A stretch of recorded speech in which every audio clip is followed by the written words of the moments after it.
Happy birthday!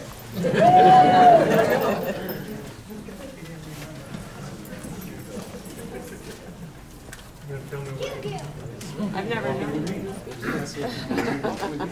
Come walk with me.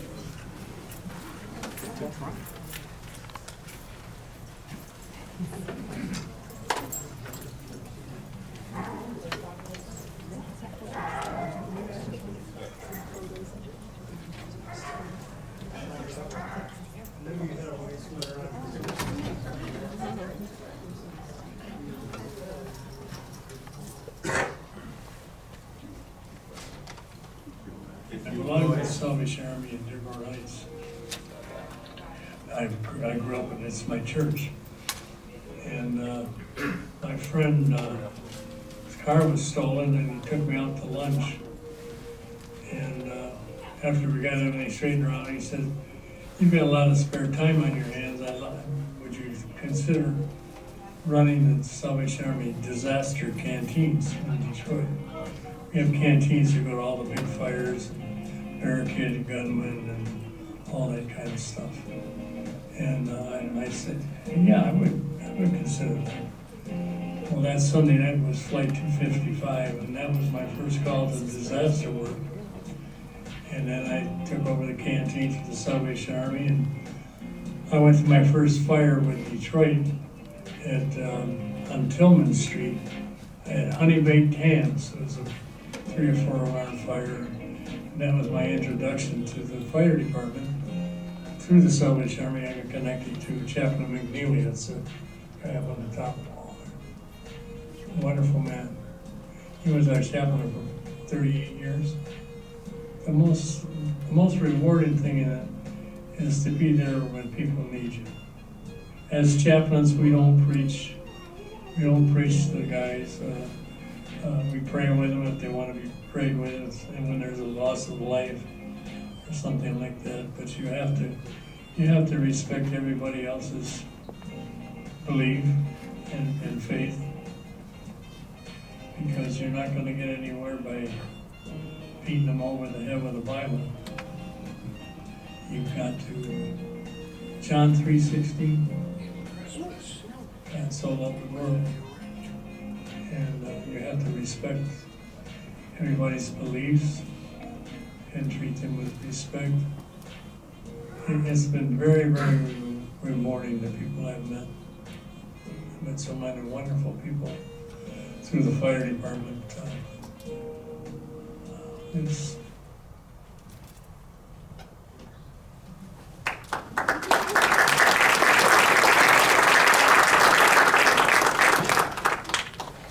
It was probably about 75 years ago that the young man who was running around the streets at Grand River in Livernois was at the Detroit Temple Corps, and he learned how to play a horn.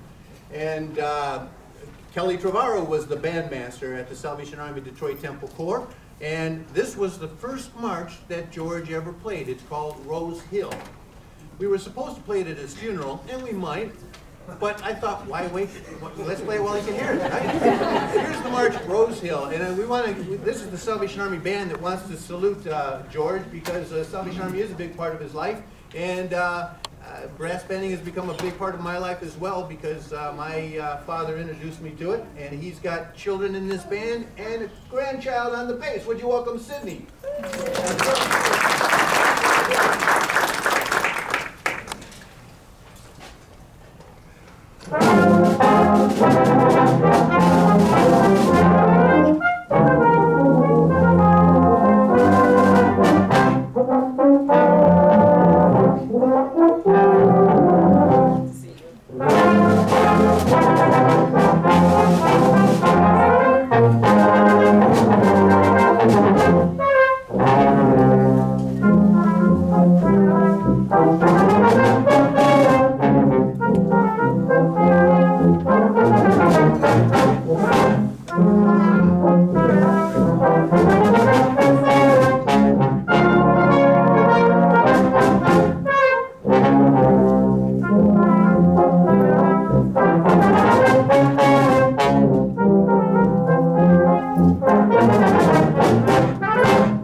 Thank you for that.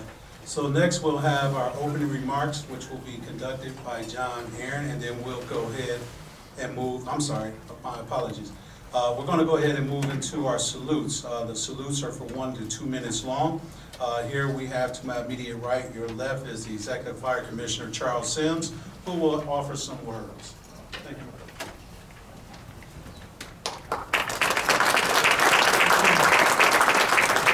Well, good afternoon. Charles Sims, Executive Fire Commissioner for the City of Detroit Fire Department. I can't say enough about Chaplain Aren, an amazing man, an amazing friend, just dedicated, very compassionate about the City of Detroit and Detroit firefighters.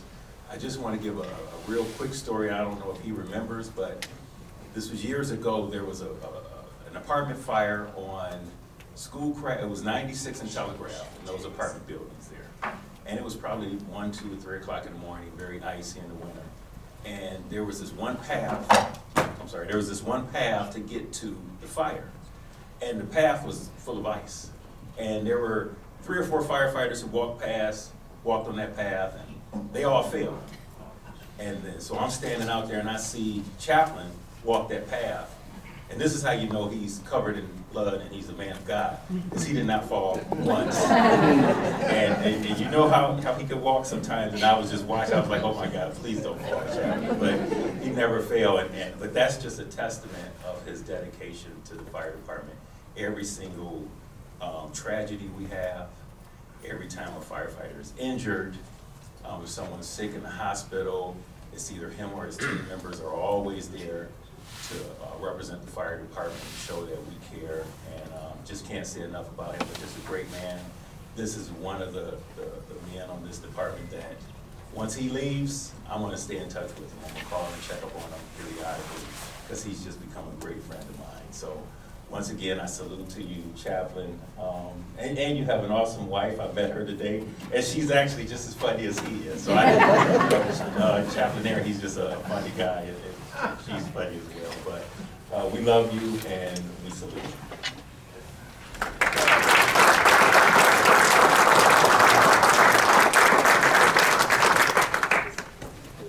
Next on the program, we'll have Salvation Army EDS, Lieutenant Colonel Steve Merritt.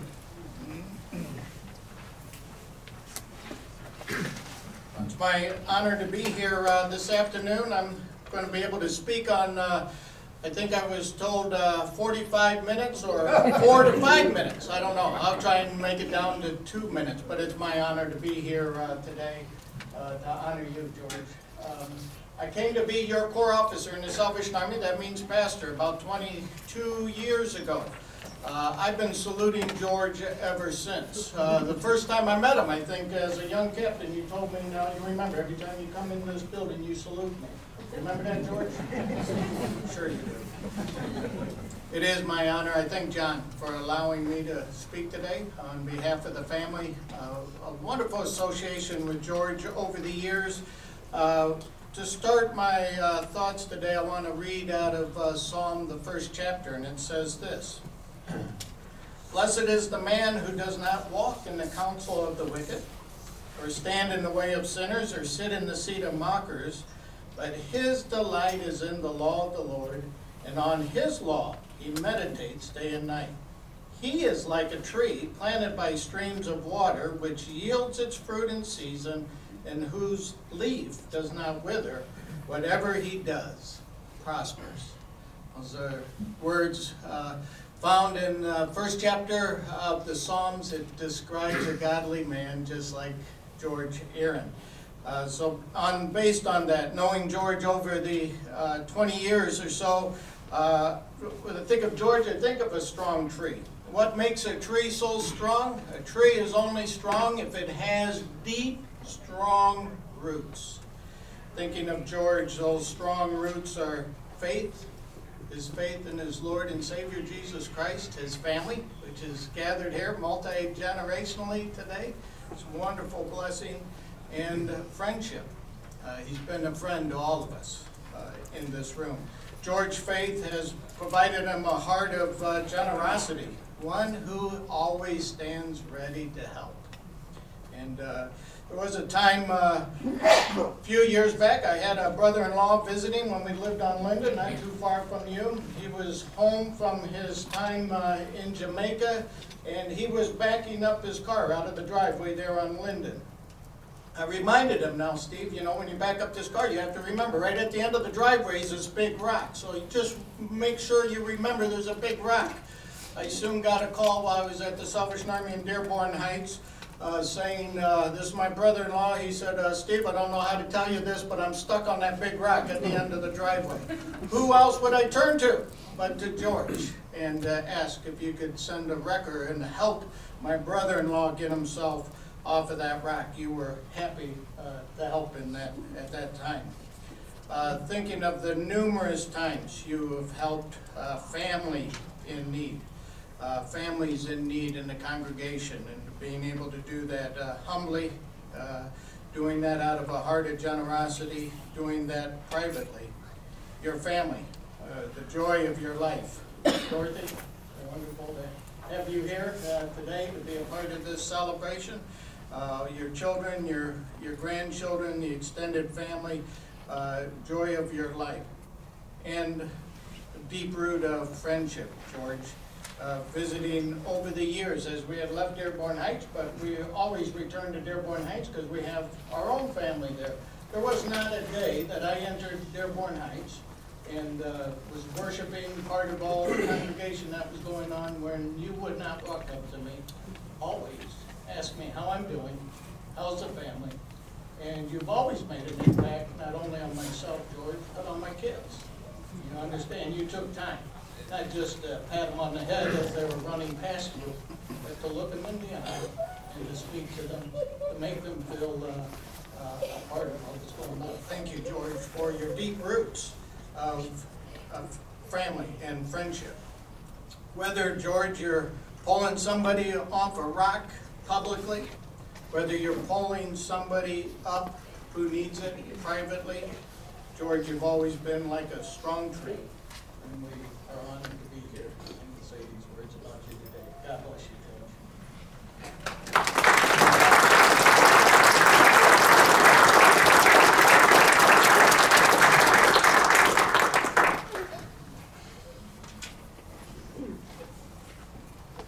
All right, thank you.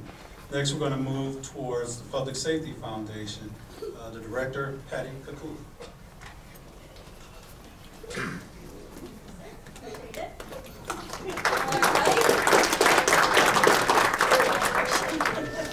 What can you say about George? You know, Chaplain, we actually have something in common, because back in the day, and you had mentioned in your video, the Flight 255 crash.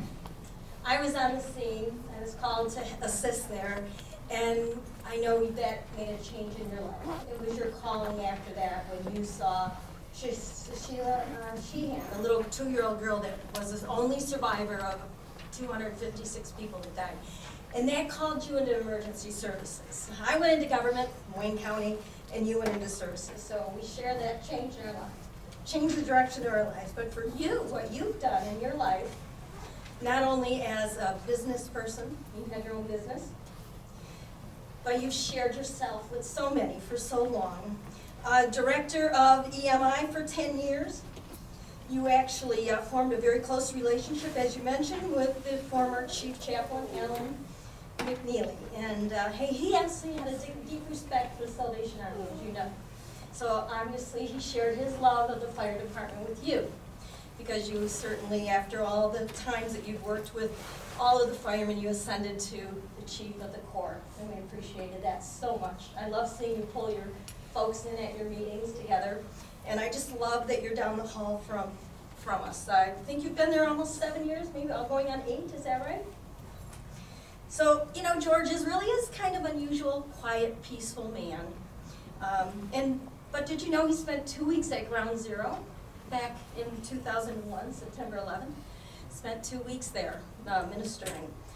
Did you know that he also became chief of the Chaplain Corps? When he became chief, he learned that 52% of the firefighters actually identified as Catholic. Mm-hmm. So he went out and recruited, I think, Deacon Ganos, is that correct? So he's always trying to be aware of people surrounding and what's going on. And I love that about him. And I love having him so close to us down the hall, just a door away. It's certainly made me change, I think, some of my lapse in language. Carter knows. Good Christian young lady that Carter is. I always have to remember that Chaplain's down the hall. But we really enjoy George so much, and I think that we share a lot in what we do in the public safety, we hope, for the love of the Detroit Fire, also all police that we represent. But it's a special calling for the fire department. I mean, what you do, think about where we are today with this cold weather. And you're out there fighting not just the fires, but the elements that are out there. And so I know how much that means to George and to us for what you all do and the services that you give to the citizens. And you know, I really appreciated being here when the former chief was here, Lloyd Hampton. Hampton was, God rest his soul, he was very good at telling jokes. And you know, George, I know you try a lot in your jokes. Something about that punchline when he wants to deliver it, you know? It's a little bit slower. But you know, I'm just going to tell, back in 2017, before the former Chief Corps, Lloyd left, he did tell a little joke, and I actually have it on video. So I'm going to tell you his joke for you, in case you can use it in the future. So, you know, he was ministering to a woman who came to him to ask him about funeral plans. And she said, I really, really want to be cremated. He said, okay, that's fine, I can arrange that for you. I'll work with your family on that. She said, but I do have a second request. I would like my ashes to be spread among the women's clothing department at Saks Fifth Avenue in Somerset. And Chaplain Lloyd said, well, why would you want that? She said, well, then I know for sure my 2 daughters would visit me at least twice a month. Yeah, that was a Chief Lloyd joke. But seriously, it's a delight and a pleasure. And the one thing about George, he does always stop down and talk with us and ask us about our children, about our spouses. And we hear a lot about your family, and we appreciate knowing that you care about us because we care about you. And we just have a little gift. There's a little bourbon for you. Don't keep it in your office, though. And then this is a special, this is actually handmade by Sergeant Terry Kennedy, and this has the fireman's prayer on it for you, and it also has Chief Chaplain George Aren.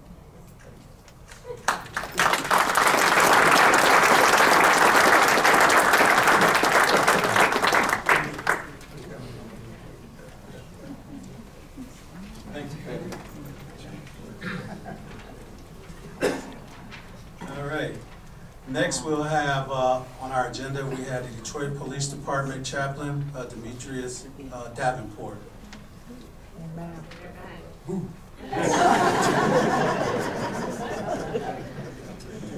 Good afternoon.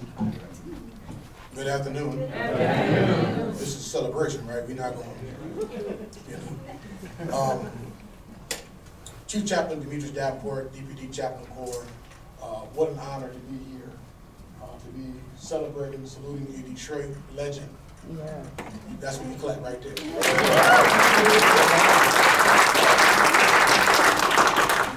It is a dying feat that we honor our legends while they're still alive. We wait until afterwards. So, you know, as a man of faith, we believe in giving flowers while they can be smelled.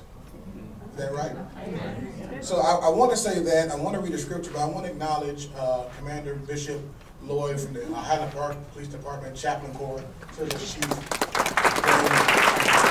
found out that we're honoring you. He moved things around to be here, so we honor you, Chief. Thanks for being here. And there are a few members of our Detroit Police Chaplain Corps that are here because here's the thing: Chief ministers to everybody, not just Detroit Fire. I'm gonna say that again. I say he ministers to everybody. Yes. And it's important because as chaplains, you know, it's hard to manage your faith and belief with being a chaplain. Because you want to beat people over the head with the Bible. and you can't do that. Timothy says this, and I'll get out the way because y'all looking at me like I'm over my 2 minutes. 1 Timothy 5:17-18 says this. I'm reading from the King James Version. It says, let the elders that rule well be counted worthy of double honor, especially those who labor in word and doctrine. That's important because this chief chaplain honors the mission of Jesus Christ, and that's being there for everyone that needs help. Does that make sense?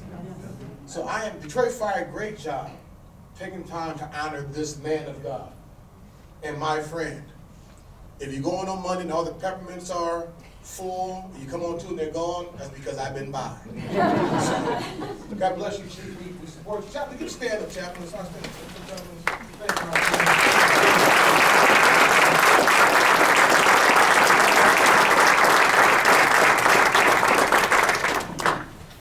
Thank you. Next, we're going to move towards our peer support administrator, Ms. Lynette Wood.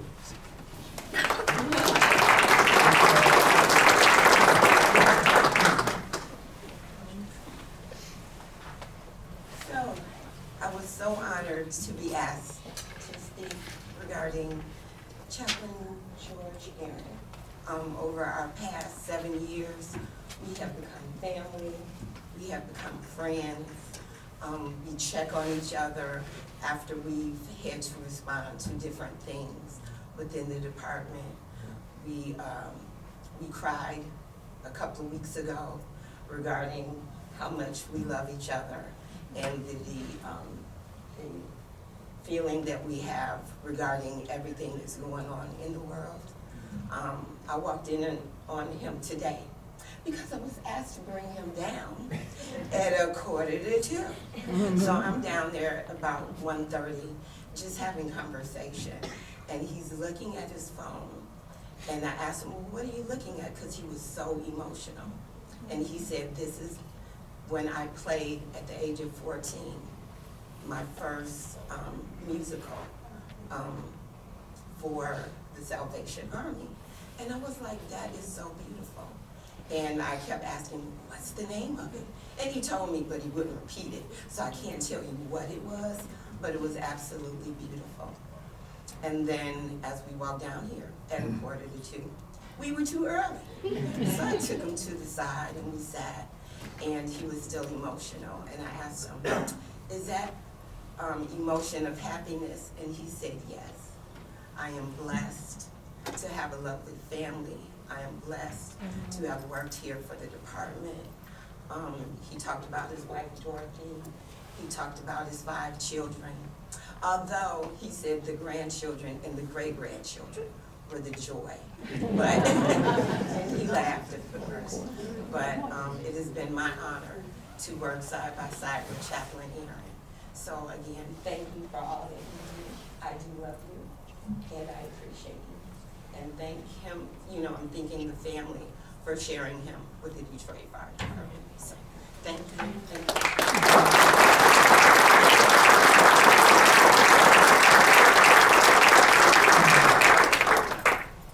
All right, thank you, Lynette. Last last, we have a Detroit Firemen's Fund presentation. That will be Chris Dixon.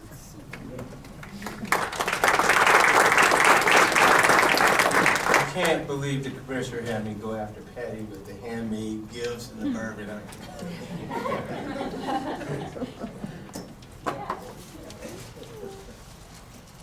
Come on up. On behalf of the Detroit Firemen's Fund Association, we want to tell you and thank you for all the time you come out to our Memorial Day, Firemen's Field Day, chili cook-off, and you blessed everyone. And you boy asked me, what do you want me to say, the long prayer or the short prayer, right? The McNeely prayer. So we went out and we did something special for you. We went out and had this made in Italy.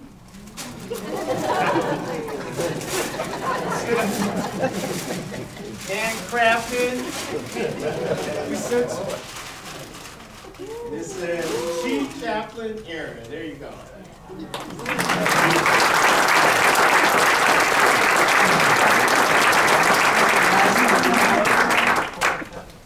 This is authentic squirrel spirit. Had it died. We sent it out, way out. Had it died. And we also have one of our signature. This is standard issues for all of our firefighters, and we sell them in the Fireman's Fund. Detroit Fire Department. That beautiful. Water out of that.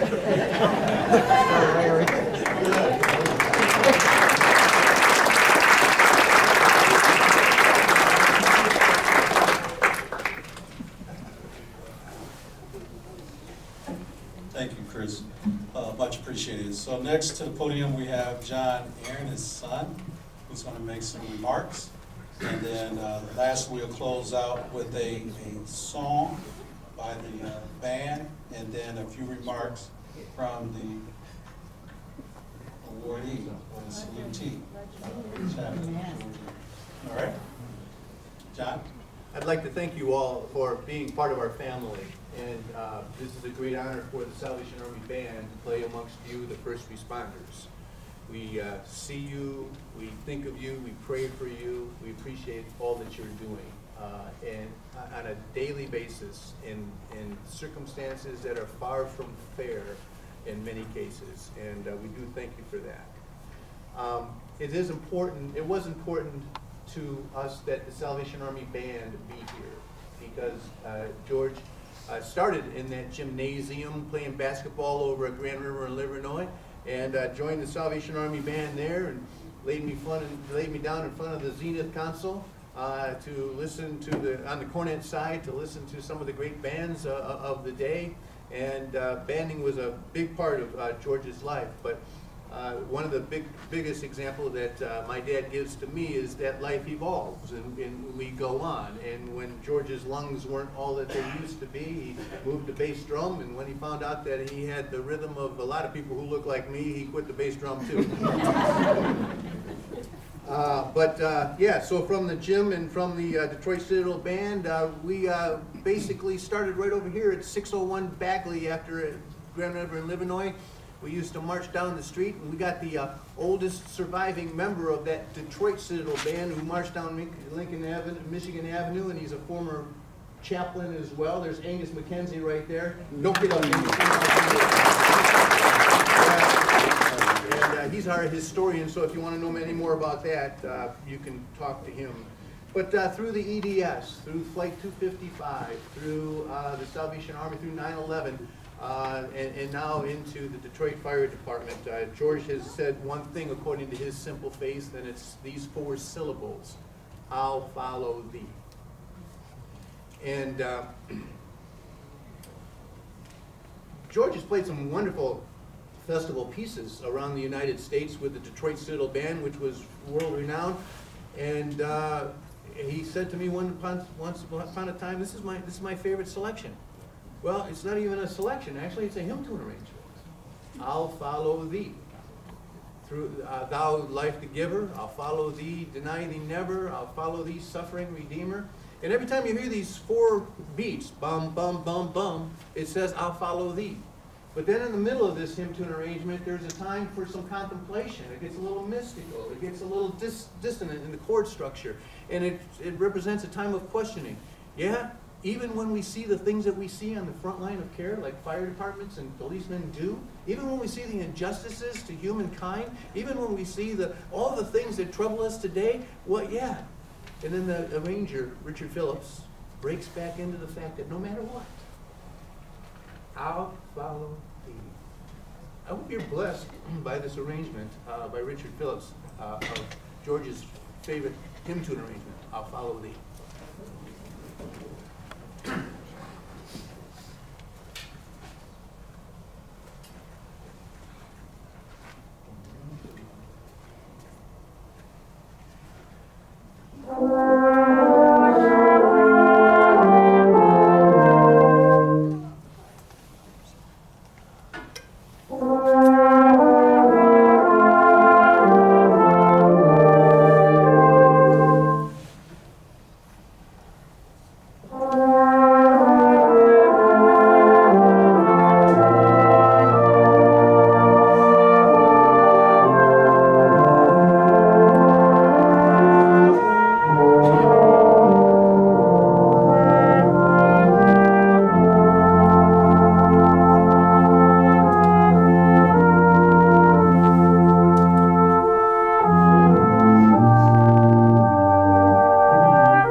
remarks from Chief George Aren.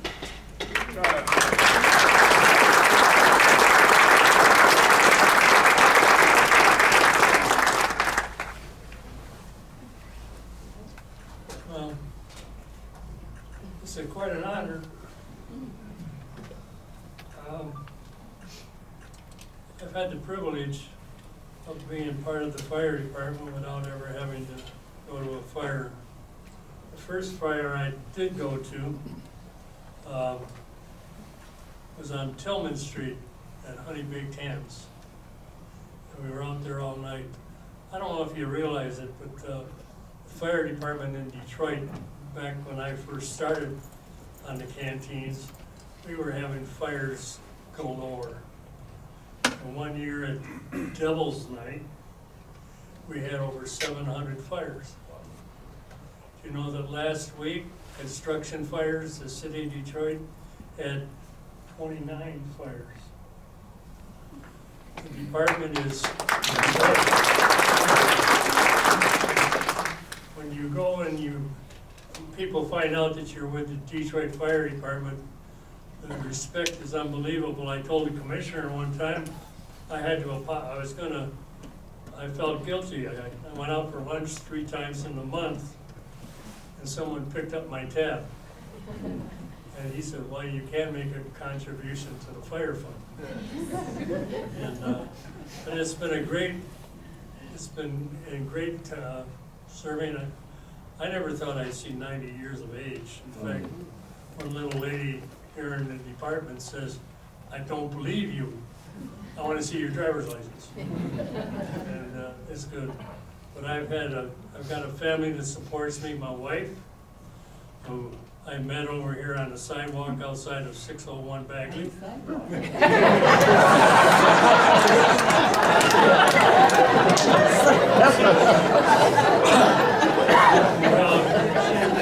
were on the way into my cousin's wedding, and I was standing there by my 46 Chevrolet, and she walked by, and that's how we met. 70 years. We've been married 70 years come August the 20th.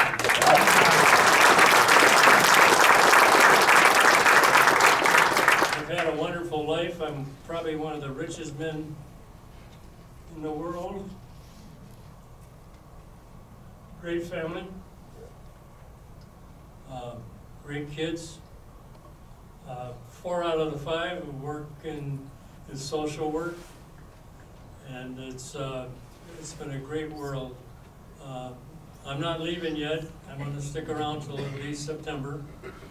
And it's been a real privilege to be a part of the Detroit Fire Department. It's a close-knit thing, and a man that I respect more than I can say was Chaplain McNeely. When I came back from New York, he said, well, George, you know, I'm getting older, and he said, I need some help. So there has been 10 of us from the Salvation Army. Chuck is in charge of the canteens now, and he's one of our chaplains. It's been good support of the Salvation Army and the fire department. We've had a great run, and we're going to keep it going. I thank you all, and it's quite a shock to have a 90th birthday like this. I don't think you can come to the house because she's got a little cake there at home. I don't really work. But my heart is full. And I've enjoyed my time with the fire department. Thank you very much.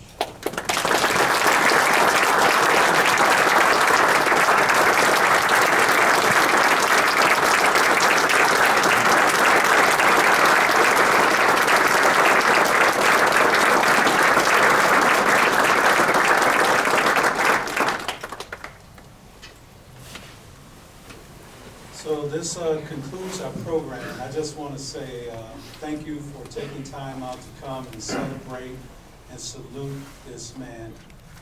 He's a great pillar of the fire department, and what better occasion than to say Congratulations on achieving that benchmark of 90 years. I look forward to the next benchmark when we reach 100, so we can still see you and have our commentary. But more importantly, it's just a great opportunity to just say from the Detroit Fire Department that we appreciate your service that you've extended to this family. And we look forward to maintaining that. Nice meeting you, Dorothy. You are hilarious. I say you were a great walk. And this concludes our program. We have light refreshments in the back. Please partake. And I hope you have a wonderful rest of your day. Thank you.